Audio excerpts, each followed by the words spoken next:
Hi guys, hi everyone, good morning, good evening, good night, wherever you're watching. My name is Lila Akilu. If you are a returning subscriber, thank you so much, and I really love you and I appreciate you. If you're new into my channel, kindly consider that subscribe button. Press that subscribe button and get into my space. I got you. Okay guys, let's get into the video. Jokes aside, okay, it's this. I want to share a story of my pregnancy, my pregnancy, like how should I put it, my pregnancy journey, like when I was pregnant. It's now 3 years ago, 4 years ago, yeah. So it was this. I realized I was pregnant when I was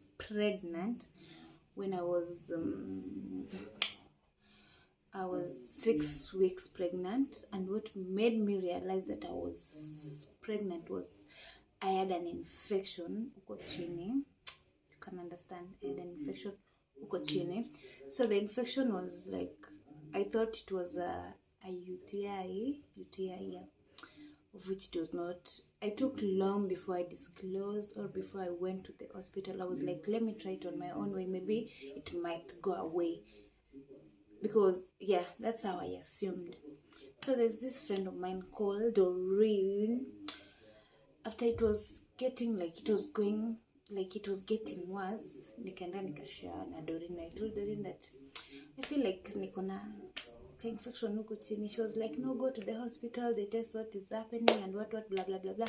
So I had to go to the hospital. First I went to Limumba,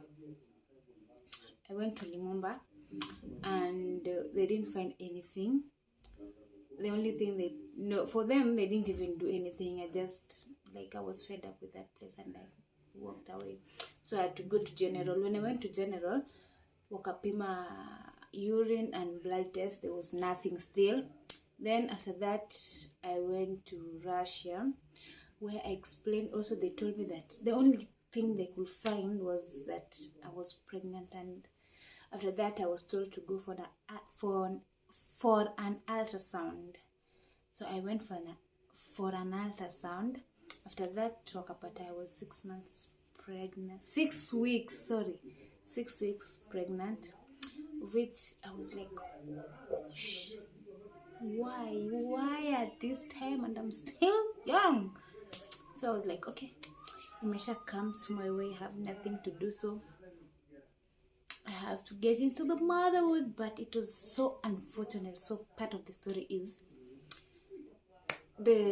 how do you call it, that disease that was there that they couldn't find. It went and went and went, like it was persistent, in a grow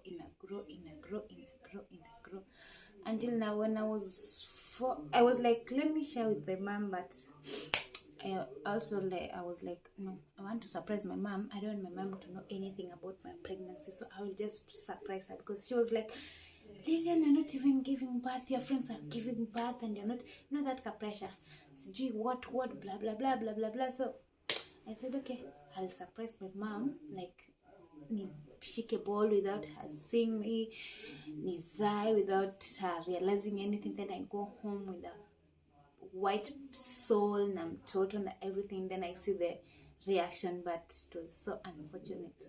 Vitu zilienda vice versa. So when I was 4 months pregnant, this thing ilikuwa worse. First I was smelling. They were painful. I could not walk. And remember, at that time I used to have friends. And let me not say even friends. People who I used to call friends. No one was there for me. Okay, I can say one person was there for me. She knows herself. She was there. She used to come to the hospital to see me, because I was being admitted now, like on and off. So ikaenda hivyo, ikakaa. So I was like going to the hospital, being admitted, being discharged, blah blah blah. I couldn't walk, I couldn't sleep like the way people sleep normally. The only sleep I could sleep, like the only sleeping style, I don't know, that's the better word. I can't find the better word. Like, okay, nilikuwa nalala nikiface juu, or when I'm facing down, like kulala kifudifudi. But so this thing was like, and I was at that time nilikuwa naishi kwa nyumba ya bedsitter. Nyumba ya bedsitter. Remember, if the house is smelling, no friends were even coming to visit me, like wani consult, waniambie nini. So it went and went. My dear, this thing was getting worse. Dr. Kula was there for me. Like, it was like, Lilian, usijali, utapona, just go home. You're not supposed to be done anything. You're not supposed to take strong antibiotics and what have you. So I was like, okay, kama Dr. Kula amesema, humsemai to say no. I went back home. So this pain was like inakuja sana. I had to call my mom and tell mom, I'm sick. I didn't even explain to her what was happening. The only thing I told her that, mom, niko mgonjwa, kuja kunipelekea hosi. So when she came, my mom was shocked. Aliingia kwa nyumba, the house was sorry to say this, but it was part of my life. Like, that's how my pregnancy was. Sijui wengine mnabebanga bolaje, mimi yangu was hectic. So I had 2 songs zenye nilikuwa nasikia ningeweka, but sounds zinafanana. Wataweka video yangu down. So mamangu vile alikuja kaniuliza, Lilian, what's up? Nikamweleza. So we had to go to Dr. Kula again. Dr. Kula akamwambia, nimeongea na msichana akiwa Russia. Nikamwambia arudi nyumbani. I'm the one who gave her the discharge. Aende nyumbani. The thing is not going to affect the baby, nor is it going to affect her. But at that time I was affected. Sikuwa naweza vaa nguo nimalize now 2 minutes. My beddings were being changed like killer time. So ikaenda hivyo. So kuna time mama akaniambia, no, this is getting worse. The only thing we can do, we can go to a private hospital. So she had to take an insurance ya KW, okay?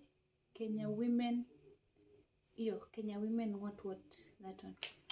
Tukalipa, and it started working after 2 days, of which nikaanza kwenda private hospital, of which the first hospital I went was Bliss wakajaribu, nothing happened. Nikatoka Bliss nikapelekwa Inuka wakajaribu, wapi, kaenda hivyo. So there's this time when niliambiwa I was sick, walirudisha home tena. So I was sick, and like usiku ugonjwa ikazidi, like not ugonjwa, the thing was like there were boils, sort of boils, because mefura sasa zilikuwa zinatoa usa. You can imagine the smell. So ilizidi, ikabidi nikajipeleka hospitali peke yangu without telling my mom, because my mom was commuting from home to Kisumu. Anatoka home anakuja Kisumu tena anarudi home, being that she's the only one at home. Yenda kupikia nyumbani. That one had to happen. So there's this time nilienda hosi, nikaenda Inuka. They admitted me, akanitia Dr. Juma akani access, akaona like this thing is not going to affect the only thing the doctors could tell me that it was not going to affect my baby, that's all. But for me, I was going through pain. So nikaona privates are also not working for me. So I had to go back to Russia. Kwenda Russia nikapata daktari. When I was now 6 months, kwenda Russia nikapata daktari mwingine. Huyo daktari ndo akaniongelesha, akaniambia the only thing we can do, either tutoe mtoto ama we do for you an operation. So I told my mom, watu wameniambia wanataka kutoa hii ball ama wanifanyie operation. See? My mom was like, no, autoe huyo mtoto. Unajua huyo mtoto ni mmoja atakuja hivyo, na ukimtoa utaipata tena. Na baba mtoto was like, just toa the mtoto, then we'll see, God might bless us with another child uko mbeleni. So I was like, okay. And for me, like ningepata hiyo kitu yenye nilikuwa naweza toa nao ball, I swear ningetoa hata before this thing went that much far. Because okay, not because I never wanted the pregnancy, but it was worse. But we had to move on regardless. So I went to Inuka. They tried nothing. I went back to Russia. So Russia, daktari mmoja, I keep big up to that daktari. The only thing that I can't remember the name, that gynecologist, I can't remember the name of the guy. Alisema, Lilian, I'm going to take the risk. So your life is on my hands, on my hands.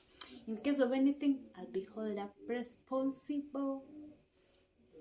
So I said, okay. So nikapelekwa lab. After kupelekwa lab, they tested everything. Wakachukua blood group, wakaangalia blood what have you. Nikapelekwa ward. I was to go for the theater or whatever the next day. So nikapelekwa kwa ward. After kupelekwa kwa ward, I took on my mom, nikamwambia nimeadmitiwa but kesho napelekwa operation. My mom was like, no, that one will not happen. But I thank God, akupata fare kukuja Kisumu. Akukuwa na hiyo fare kukuja Kisumu. So hata yeye alikuwa anajua that time I was not having that money. Angeza nyomba pesa. Ilikuwa tu ni kama ni God. So guys, subscribe to my YouTube channel for part 2 of the story. Sijapaliza cause time is gonna cut me short. Please subscribe for part 2 of my story. I love you guys.